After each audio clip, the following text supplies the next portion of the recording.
Halo Infinite. We're here on Xbox Series X diving into the entire package, both the campaign and the multiplayer.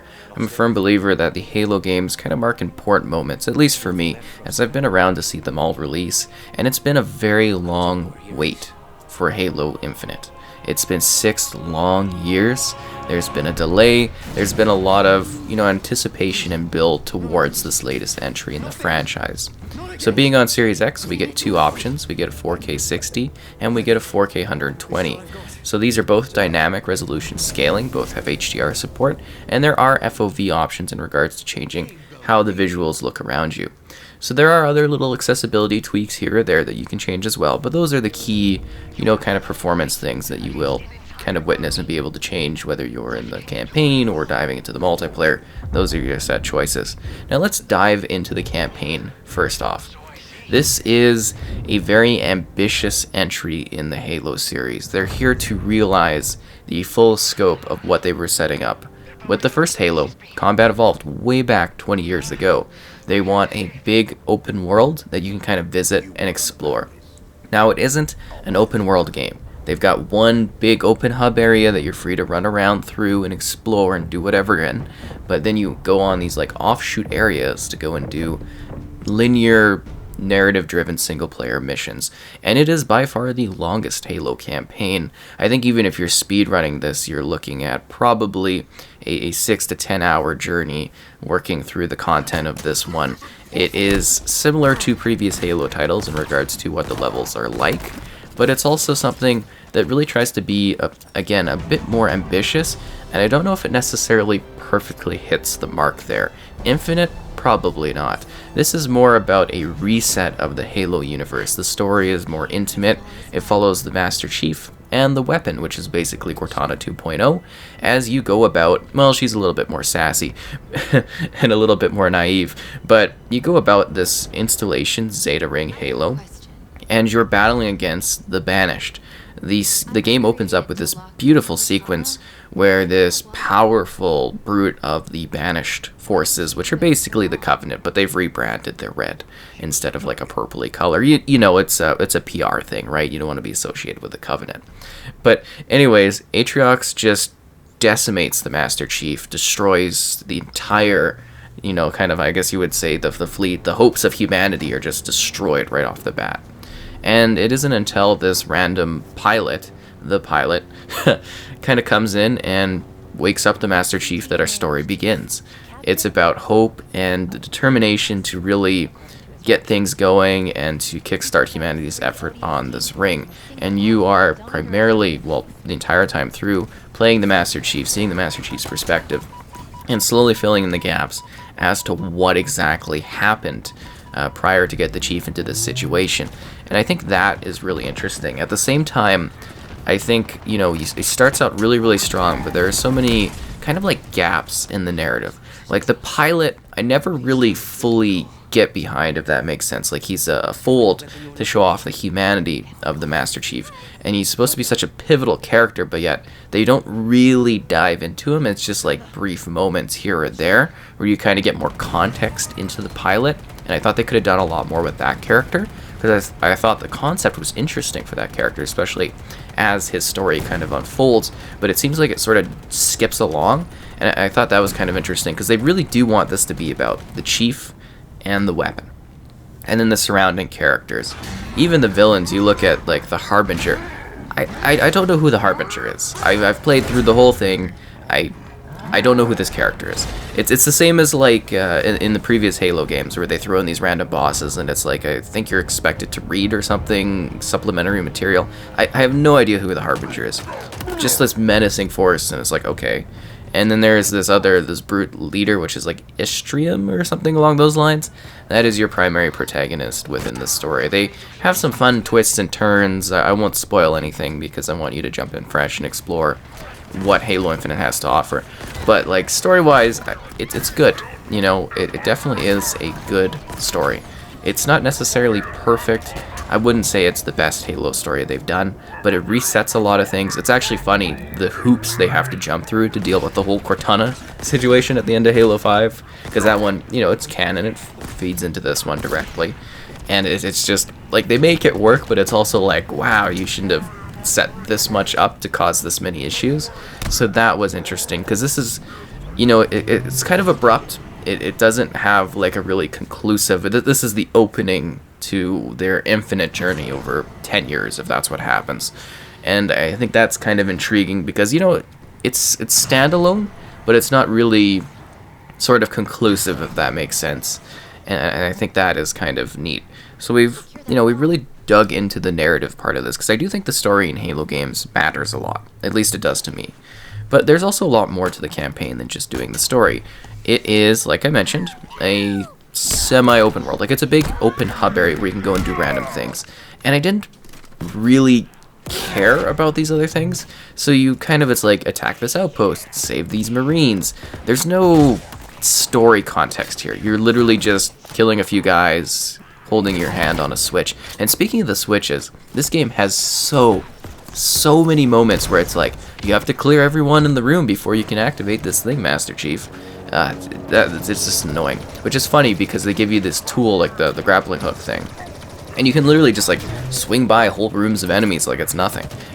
Which is funny. But if you do actually sit there and you battle in these rooms, you know, in the more linear parts, it actually feels pretty dynamic, but it gets a little repetitive because it's like the same batches, but they do a good job of setting the scene where there's different environments and whatnot that you're fighting in, and I think that's well done. It feels like they've opened the scope of the original Halo's kind of different Forerunner type environments that you're kind of battling, and I think that's quite neat.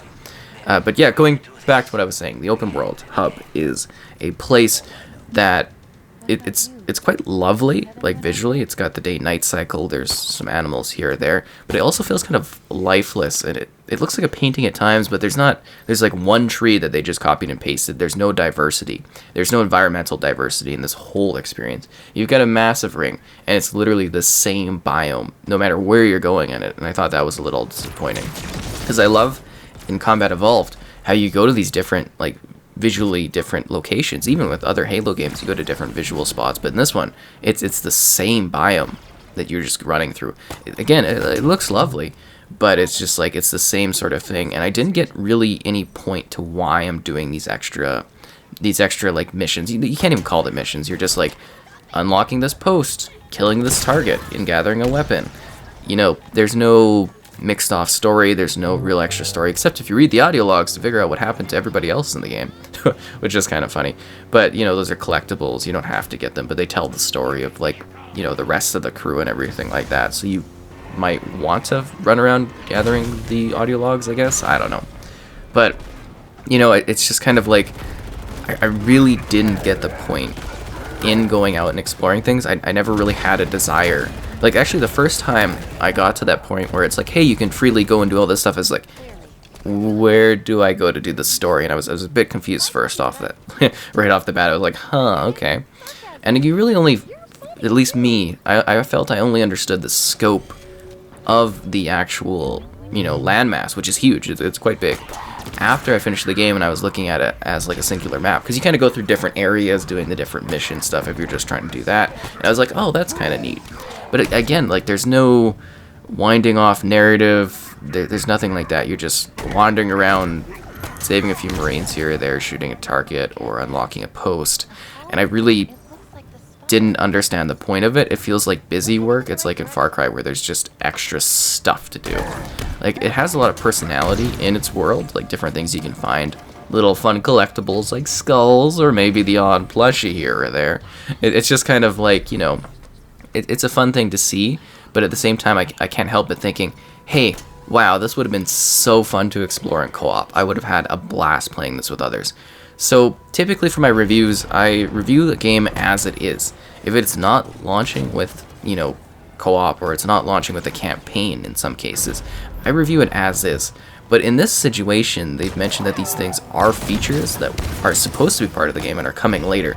So I have to include the concept of no co-op campaign for a Halo game at launch is the most disappointing thing I could ever imagine for a Halo title. It is supremely disappointing that I was not able to explore this with other people and see what this world had to offer in co-op.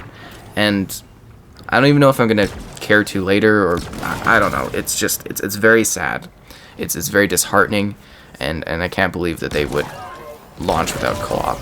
You know, it feels as though the experience is just not as fun without playing with another player. It just takes away from the game in so many ways, and I find that ultimately very disappointing, because I love the co-op of Halo, and it's just, you know, from when I was young doing split screen and Combat Evolved to being older and playing online with friends, co-op matters in Halo. It does.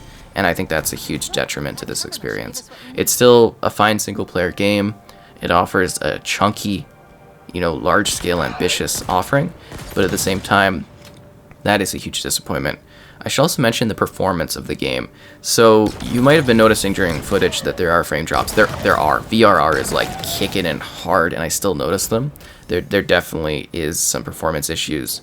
Well, throughout the entirety of my experience, I was having, you know, performance hiccups here or there. It's not like super bad, but it's noticeable, especially out in that open world experience. You notice a lot of that. The same weapons that are multiplayer and campaign, you get some special upgraded versions of them if you killed the special targets or whatnot. But you find yourself using like the same weapons over and over again, and I felt that they could have went a little bit more wild and creative with that. Vehicle exploration is kind of cool, except, you know, you're in like a mongoose, your vehicle keeps like tipping over due to like little rocks and stuff. I actually found it easier to just go on foot and kind of grapple hook around, and the grappling hook is a blast. Initially I was like, I don't know about that, but wow, that thing is fun to use. It is seriously a blast to navigate this world with that grappling hook. It's so cool. Same with like multiplayer, a lot of fun to use that weapon, or I guess that tool. And you can find cores to upgrade your armor and stuff too if you want to do that. I didn't really bother too much with it, but I did unlock some of them. So there's a lot of mystery here. There's a lot of things for you to find. I think the story is good. I think, you know, they hit a lot of good emotional beats with it. I think a lot of fans are going to appreciate what this has to offer in a story context, and that it kind of just plays it really safe. It resets things, and it gets things going. And I think maybe it was just a bit too ambitious, and I think they should have had more of a reason for me to explore the world. Like, why am I taking this post? What am I doing here? Like, you get some story bits like, oh, this post is important for blah blah blah, but it's like, you know, there's no development. It's not like there's no marine attached to it. There's no character attached to it. It's just kind of like blow up this post or save these people. I didn't get the point of it. I'd say overall, though, maybe a bit too ambitious. I think it's actually a bit of a finite campaign if you think about it, but definitely a neat direction for them to take for the single-player element of this experience, and I'm looking forward to the continuation of it through other campaigns in the future, I guess. I don't know. It was a bit of an interesting setup, and I don't know why they just didn't label this as like another numbered Halo and then just do another one after, but I guess they want long term, so it'll be interesting to see how that pans out. There are also a number of like boss fights that you can kind of do. I thought those ones were interesting as they're open how you tackle them, but it's also kind of like, oh, just kill this guy. So perhaps not as engaging as they specifically could have been, but I think a lot of people will enjoy them and find them to be a bit more dynamic than boss fights in other Halo games. Because I think the series has always kind of had like, you know, iffy sort of boss battles, and I think that will be an intriguing element for people. And overall, I think the campaign and the mystery here will be fun. And I think they hit the beats of kind of discovering what exactly is going on as being an interesting mystery. And I also almost wish it would have been a little bit more conclusive in some areas, and I think that's intriguing. You know, the visuals of the campaign I think are quite neat, but again, not necessarily super next gen, you know, with pop-in and again performance issues. I did love the music, but the music was very much just like a remix of the Halo 3 soundtrack. I think they kind of nailed that. I love the vinyl of the Halo Infinite soundtrack because I think it sounds really good. So yeah, those elements come together with, you know, great looking cinematic points, and that really kind of ties everything together, the story with the cinematics and the music and the scope of things. It's really quite cool, and that word ambitious. So it's interesting to see where we are now, and I'm very intrigued to see where we end up by the end of this game's full lifespan, to see what more they do with it story-wise. So let's switch over and let's talk about the multiplayer of Halo Infinite. because a Halo game, the multiplayer is really important. This is where I spend most of my time. I spend a lot of time doing campaign. I usually get everything done, and then I move over and I play a lot of the multiplayer, or I'm playing the multiplayer while I'm doing some campaign progress. The multiplayer matters. This is where you spend a huge amount of time. At least I've spent years, thousands of hours playing the different Halo games. Halo Reach, most played game on the 360, or I guess of my entire Xbox library, apparently, according to the Xbox Museum. And, you know, Master Chief Collection, my most played game over the last number of years since that one came out. So multiplayer, it matters. It really does. They've gone for a free-to-play split-off of the multiplayer, and I think this has really damaged the overall scope and the experience. So I want to get it across that the movement, the mechanics, and everything like that at its core are perfect. This is like the absolute pinnacle of Halo movement, with the sprint mechanic, with climbing, with how you kind of, you know, move through the world. I think that's done in a fantastic way. I really do think they delivered in that regard. I think it plays really, really well. I do have some issues with the balancing. I have a full multiplayer review where I dive into that further. But let's just look at the scope of what the multiplayer has to offer, because I think it is actually really quite interesting. So, you know, we just have the multiplayer. There's specific playlists, so a lot of fan favorites aren't there, which is, you know, disappointing. But I think the biggest issue is that over 6 years, we've ended up with 7 arena maps, which are good maps. They are. But there's only 7 of them, so I'm already bored of them. Just bored, completely bored of them. And it feels like there's like one multiplayer map a year almost for development-wise. It's just a really pitiful offering. And then you've got 3 big team battle maps, which are terrible. Terrible levels. Big team battle doesn't feel right at all. Actually, my preferred mode was the ranked mode because I had the BR start. Other than that, it feels like you're just wandering around shooting people randomly, so I think it's more of about a casual offering to get people that haven't really played Halo into the Halo game. And for me, I feel impacted by it because I'm not enjoying it as much. I like the ranked quite a bit, but outside of that, I'm like, I don't really love this other stuff. But the big team battle offering is really disappointing. It's the same biome they use multiple times, and the maps are very lackluster. I'm not huge on them. So I feel like, you know, if you look at it purely from a map perspective, there's not a lot there. Custom games feels very limited in comparison to previous Halo titles, and Forge not coming out for possibly a year after launch is very disappointing. And I've heard they're being ambitious with it, but this is another promised feature that is, you know, not coming until way later. And it's disappointing that Forge continues to get shafted. Same with Big Team Battle, because these are big parts of what Halo is, and I think they've done a very bad job supporting those 2 elements of the experience. And that's not even to mention the progression elements of the game, where I think the Battle Pass is ultimately very disappointing and very hard to get through without any sort of meaningful kind of growth or change, without doing silly challenges that are mixed into different modes, the aggressive monetization of armor and armor colors and designs and customization, which we kind of should have saw coming as being a free-to-play title. I just think it's really disappointing, and it doesn't live up to the expectations of the Halo franchise. I imagine it'll change over time, but it's very, very grindy and very annoying right off the bat, and I don't appreciate that in the slightest. So I think for the multiplayer, they've put together something that has the potential to be really great, really grand. It can be a lot of fun. It has a lot of potential, but that's not here right now. It's very lackluster, it's very disappointing. And that's the thing with this game, is they've got the movement down, they've got the aesthetic, I think, kind of going there, but it doesn't perfectly hit the multiplayer mark for me.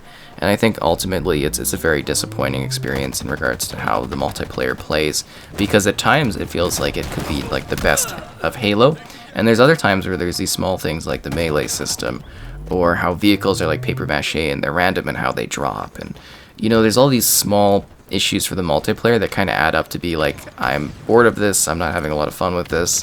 There's a lot of changes that need to be made, because overall as a system, I think the multiplayer is kind of dropping the ball a bit, and I find that ultimately to be quite a disappointing factor in what is, you know, not necessarily the most best of Halo experiences.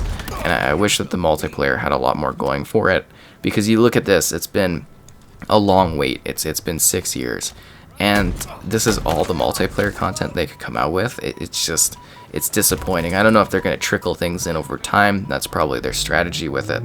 But I think it's lackluster. I really am thoroughly disappointed by the multiplayer of this Halo experience, as it's something that I want to play a lot of, but I feel like there's not enough there for me to really feel as though I want to keep playing it, because Halo multiplayer matters just a ton to me. I love it. And you know, just to see it end up in this sort of state is very, very disappointing to me. And like I said, I did a whole impassioned sort of review of just the multiplayer if you want to dive in and get more details on my thoughts on that one. So overall, Halo Infinite is solid. It's a good experience. It offers a kind of dynamic campaign that you can work through, one that feels a bit abrupt in how everything sort of concludes, but one that is interesting, intriguing. It brings back a mysterious element to it. It's lengthy in terms of comparing to other Halo games, but perhaps overly ambitious, and it doesn't really reach the full ambition that it's aiming towards. And I think that is ultimately a bit disappointing to me, but it was good. I thoroughly did enjoy it, but I was just left wanting a little bit more, especially the more open areas of the game. I thought there was a lot more that they could offer story-wise to make me be like, oh, this is cool, I'm getting extra by doing this. Otherwise, it feels just like busy work, and that's kind of how that came across. You look at, the key performers in this, I think really great, performances, voice acting-wise, very well done. They help you really get into the roles. I mean, you got basically a double kind of Cortana thing going on here with these, mysterious elements that you're picking up the trails of and whatnot. And I think that's neat with the weapon and Cortana. I thought that was really quite fascinating. Then you've got, these cool sort of enemies, the Banished. I think they had fun with that one, taking the Covenant and just kind of doing a small twist on them. I did have issues with the performance of the campaign. I do think visually the game does not really look too next gen in regards to what it's trying to achieve, and I think it falls a little short there, almost a little underwhelming in terms of the visual aesthetic. It has moments of beauty to it, but there's other times where I'm kind of like, oh, that's a lot of pop-in, or oh, this is a bit of a similar biome, a bit bland at times. It's got a neat art aesthetic to it, but I think they could have pushed things a little bit further, and I'm wondering if the last gen consoles maybe had a little bit of a reason as to why it was sort of like that at times. The multiplayer to me is a bit disappointing. I like the core foundation of what it is. I think over time they will fine-tune it, and it could be the best Halo multiplayer. We'll have to wait and see, but I do have many issues with the multiplayer element of the Halo Infinite, that aspect of it. And again, I think it kind of combines with a lack of content, a lack of scope, and some key missing features that are not present. You kind of see that in the multiplayer with, Forge being absent again, the limited big team battle, the limited multiplayer maps. You combine that with the lack of a co-op campaign in a Halo game. Crazy. And it just feels like there's a lot missing. There's a lot that's been promised, and it's not here. It's coming, but, we're reviewing the game at launch here, and these are features that are missing in action. It's disappointing in that regard. So I like what they were aiming to achieve with Halo Infinite. I do feel that they could have pushed things a bit more, and I think if you look at the long development time for this one, it was not up to the standards that I expect for a Halo title. I still think, again, it's a fine game. It gets the message across. It's a good resetting point for the Halo series going forward to do new things with. And I think they've got a fine core foundation that they can build off of and do some really wild things with.